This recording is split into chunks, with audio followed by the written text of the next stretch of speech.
What is that? Hello? Hello? Do you like scary movies? Sure. Oh, what's your favorite kind? The really gory ones. Oh, like that one hockey mask guy. The Canadian. Oh yeah, I like that one. Oh, yeah? Mm-hmm. What is your favorite Scream movie? The one where he goes around and hides in the cabinets, and then he, jumps out whenever people are alone. What? That's not a Scream movie. It's not? No. No, I remember watching it. I watched it, 2 weeks ago. No, that's not a Scream movie. It's the guy with the ghost mask. It's the guy that goes around in the black hood. And then he hides in people's cabinets. No, he's never hidden in a cabinet. He's not a coward. No, he's not a coward. He's hiding and being stealthy and stuff. That's how he No. gets into people's house. No, that's not how he operates. He calls them ahead of time and then pops up and kills them. No, I don't remember him planning ahead that much. He just hid cameras in cabinets. It was stealthy. No, he had a whole master plan and would call in and then freak them out with trivia from movies, and then if they get it wrong, he kills them! Good for him. Hello?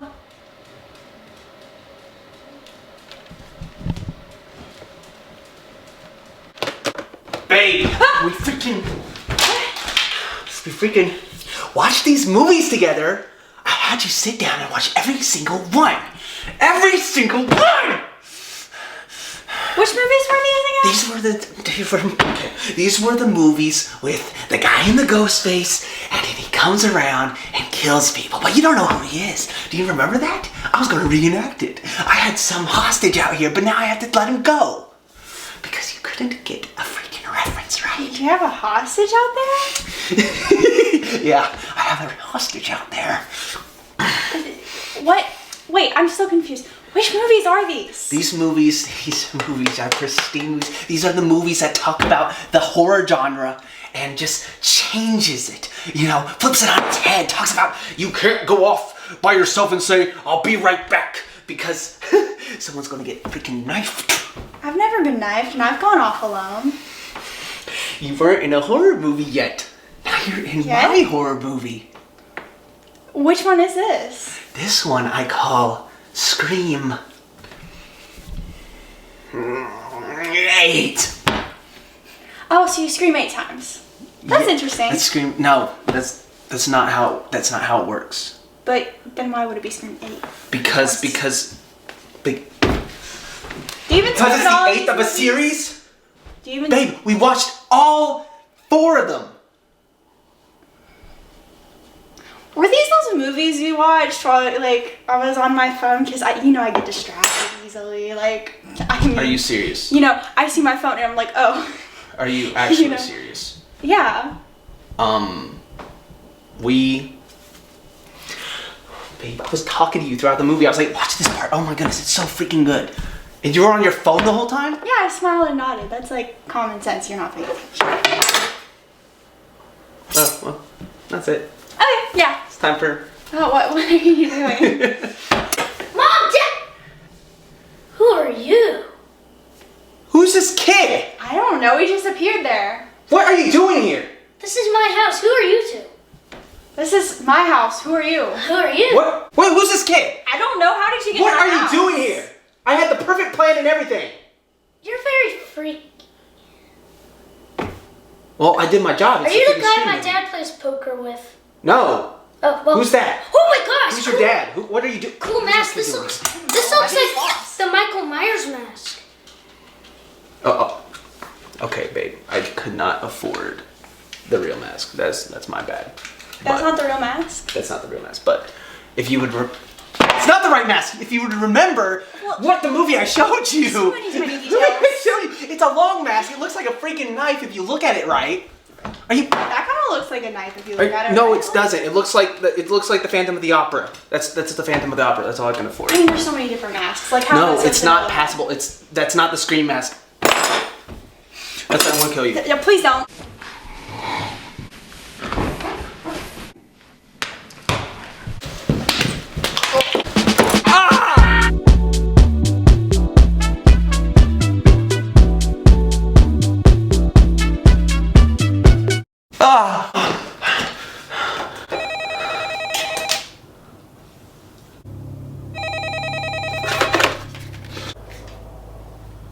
Hello? Do you like YouTube movie reviews? So? Don't you make YouTube videos and review things? Yes. But I'm just starting out, so you're not gonna get any, like, traction from this. I'm new to We it. want you to do a review for us. And you better do it. Okay. Or we're gonna gut you into next week's Scramboli. You got that? Yeah. No, that doesn't sound pleasant. What is not pleasant is you deciding not to do a review on the latest Scream movie, and we make it like the prices at a going out of business sale and slash. Okay, slash, all right. slash, Calm slash. down. Jeez, all right. I get it. Yes, you need to move the franchise Yes, forward. You need exactly. a YouTuber to help you, even though it's so dumb. I mean, Exactly. But it's just starting out, so there's like no one watching. Do it. Okay, fine. I'll do something about it. I'll do a video or something, a review, whatever. Oh yes, you won't regret it. Okay, as long as you sponsor my channel in the future. Okay. What? No. Okay, love you. Bye. Why? Okay. Why do I always say that at the end?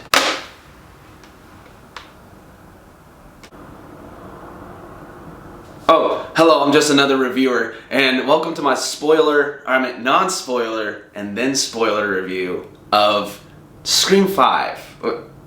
Scream.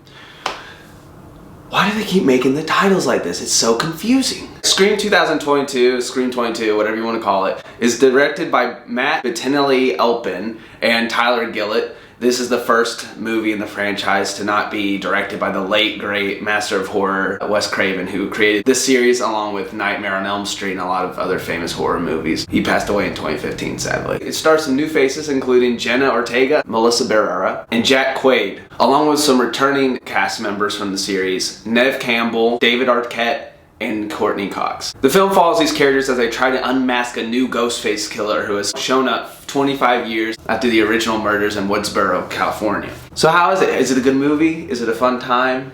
Will it knock your socks off? Well, no spoilerly speaking. This is another fun, crazy whodunit slasher movie with great meta humor and a commentary on the current state of film and Hollywood in general. For those unfamiliar, the Scream movies always had this like self-aware nature to it where it's like commentating on itself, like it knows it's a movie, as in like the characters realize they're in a movie and they're like commentating on, you know, different tropes and stuff from the horror genre and making fun of it, specifically slasher movies. The original especially being famous for having the rules of how to survive a horror movie. So yeah, quick story. Actually about a year or two ago, I ended up watching all 4 of the original Scream movies when they're on Netflix. It was just fun to follow along and see who was like the killer this time, or how they twisted around with how the murders were done, and then how they would commentate on like sequels, trilogies, and reboots. In the Scream movies, I've always done this like great balancing act of horror along with like meta humor. It's like the perfect balance of comedy and horror. Well, just like every sequel that followed the original, Scream 22 built upon this meta approach to this humor and horror, breaking down modern tropes that in ways you wouldn't expect. Of course, I'd have to get more into that on the spoilery side of this review. I mean, the atmosphere on the horror sequences are, you know, really well done. Like, you don't know where Ghostface is lurking and he can jump out at any moment. Even with like the comical bits and the comic relief, there's like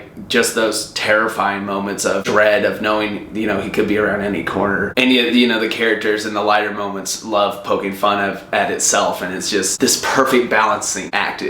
does. Standouts acting wise was Jack Quaid coming off of Amazon's The Boys. He plays the lovable boyfriend Richie, and he does a great job of being the comic relief, and he's kind of a surrogate for audience members new to the franchise, as he's like learning how these stab movies or slasher movies work, and along with the rules of how these movies have gone in the past. Next for me would have to be Jenna Ortega, coming off of some Disney Channel shows, as Tara, and she does a great job at putting like nuance and subtlety to her performances. Like, she's really good at delivering the emotional beats, especially being the first victim of the whole film. The returning voice of Ghostface, Roger L. Jackson. No, he's not Samuel L. Jackson's secret brother. He does such a great job at giving a terrifying playfulness to the character with his voice patterns and how he articulates the words and stuff. So he's like a very fun villain, but also a very creepy villain. And the people that played the body doubles of Ghostface, or whoever was in the suit, did a great job of showing a formative foe, yet also he's still human. Like, he can get hit and he scrambles around. He's not perfect. He's getting like hit by the survivors and stuff. He's not like an unstoppable force. I think the expert, who was played by Jasmine Savoy Brown,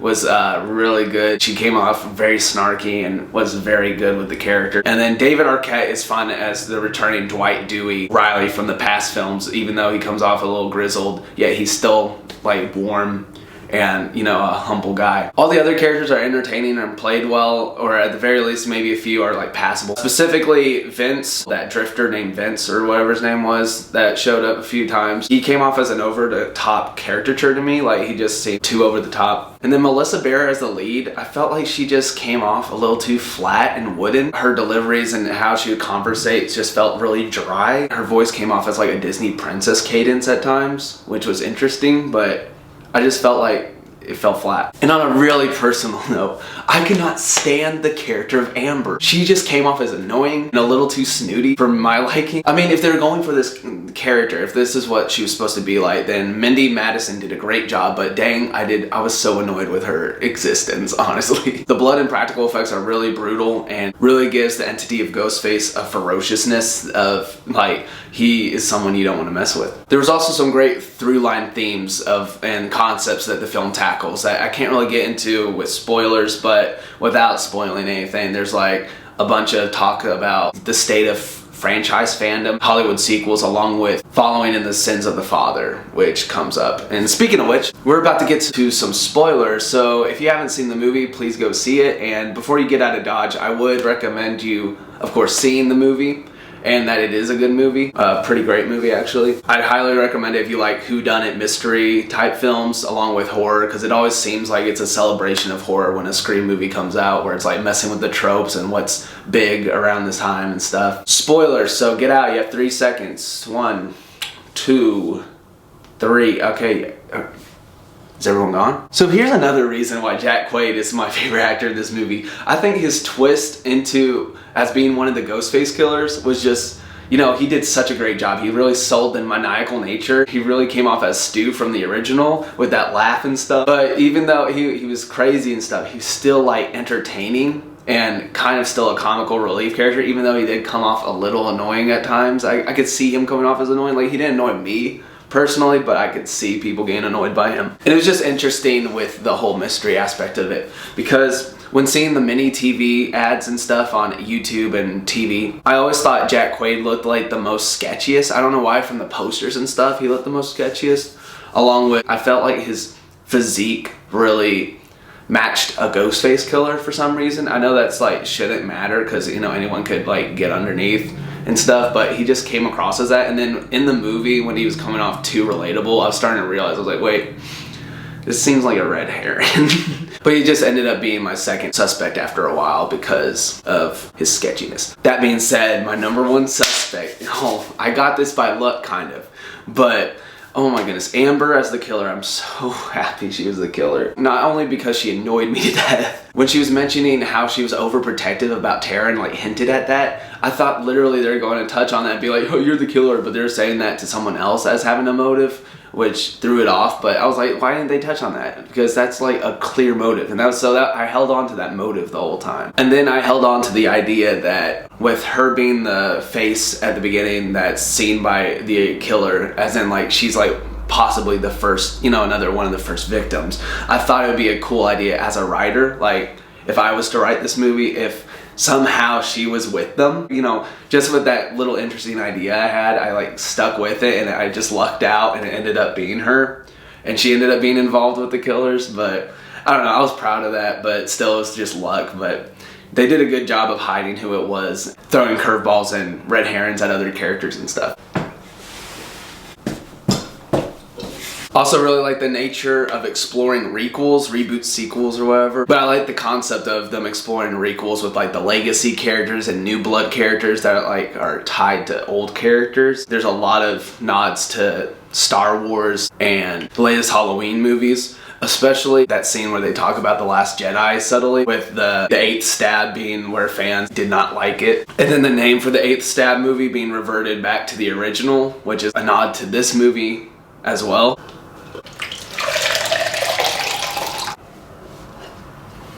Which was a nod to this movie as well as it's, you know, been renamed to Scream instead of Scream 5. Along with, there's a big reference to Halloween 2018 and dig at them for changing it back to the name, and they even reference Jamie Lee Curtis and stuff at times. And it was just really interesting that the killers were trying to like paint a perfect requel with the offspring of the original killer being their villain they were trying to direct with the kills, which is crazy. And how they wanted the original killer's daughter to kill the original heroine of the franchise. But then it was kind of poetic in a way how they rewrote that with the offspring of the original killer being the one to help the hero end the whole franchise. Like, it's kind of poetic in that way. Oh, by the way, the de-aging on Skeet Ulrich as Billy Loomis, like, this technology is getting way better. Like, it's getting better and better. I'm just getting more impressed by it. But something kind of interesting I caught on second viewing, which kind of blew my mind. That going back through on my second viewing, that knowing who the killers are. Every time the experts would like point out something the killers would do next if they were in a requel or a reboot sequel, the killers, you know, hearing this would do the opposite. So it's like the killers are the typical reboot sequel type formula, trying to make it like other movies like Star Wars and stuff where there's bloodlines and all that stuff crossing together. So the killers would change it up every time they'd hear something new. Every time they'd hear something, the heroes and expert would like guess about a requel. But then this acts like a almost double or triple entendre for the movie itself, as the movie kind of like rewrites itself in real time. The villains are trying to make the typical reboot sequel that's been coming out, while the heroes stop that and revert their ways to like, they're like breaking the genre. It's like in real time they're like, you know, we could have gone like this with the film like these other movies did, but we're going to go like this to change it up a bit. And it was just crazy how that just worked out, how it's like a real time like rewriting of these type of movies and trying to innovate Hollywood and stuff. It's crazy and baffling to me. The villains trying to trick the heroes and thus also trick the audience because they're switching it up and stuff. It's just insane to me and really like fourth wall breaking. The scene specifically I was referencing is when they're all in a group and they're saying, so who would be the next in a requel? Cole Manette's character says, oh, but my mom is in one of the movies, and the expert says, no, the killer would never go after the inferior sequels. And then they go after the Scream 4 sheriff and her son next. It's just this like constant like battle between like writing a typical modern reboot sequel movie with innovating it, honestly. And this type of cleverness in writing throughout the movie is evident from the jump, with the opening scene being similar to the original, but then with the trivia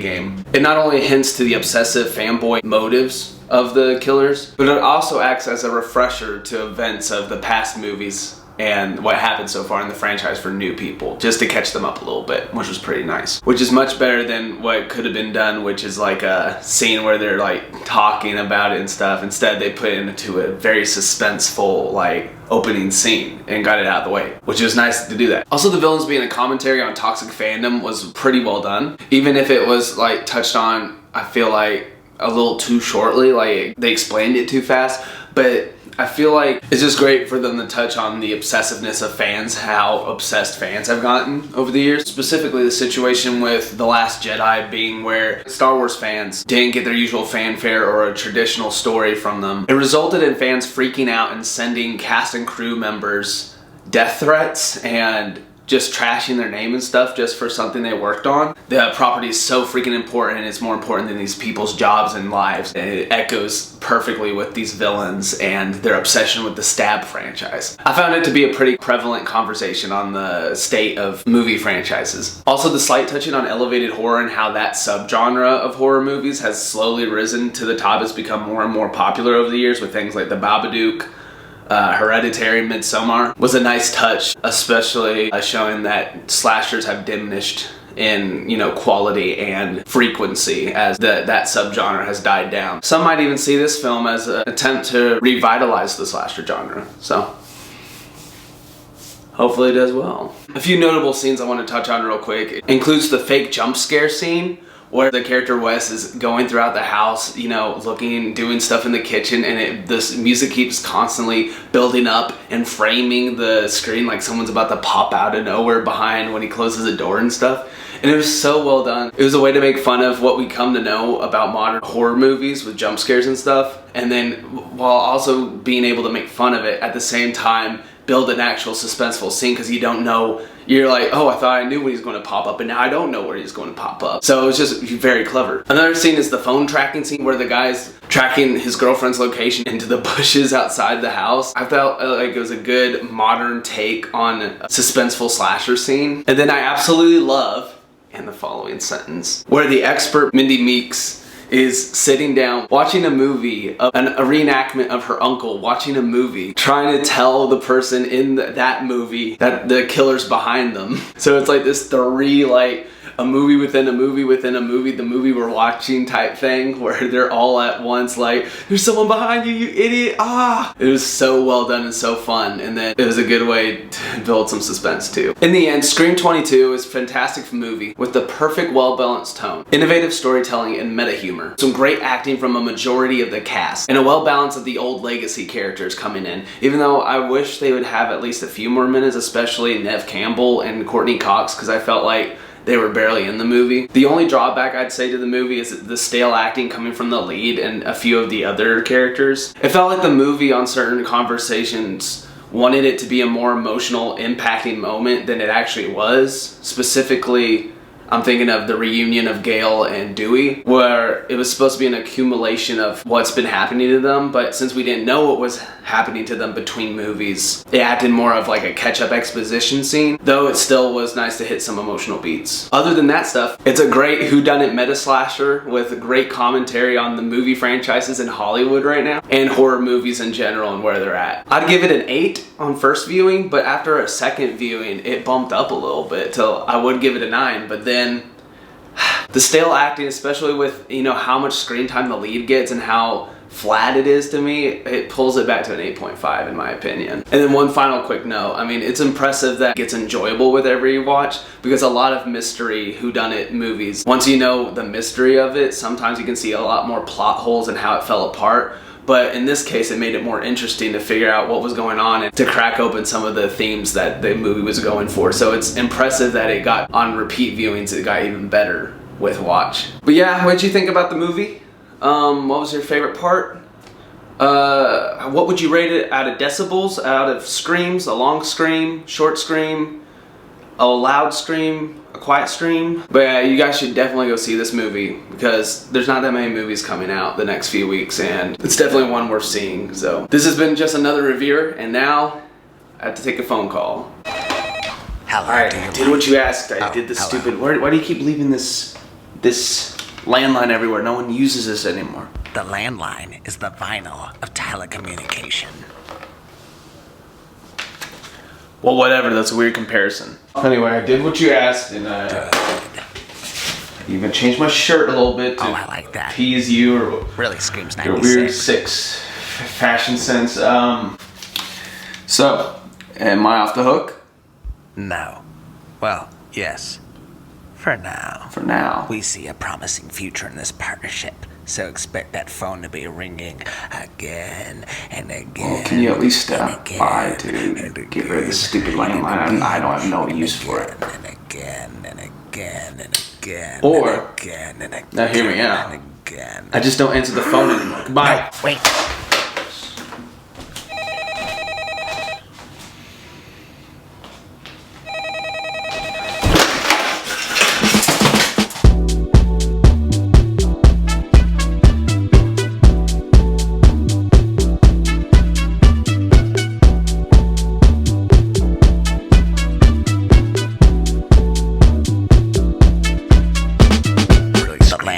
the vinyl telecommunication.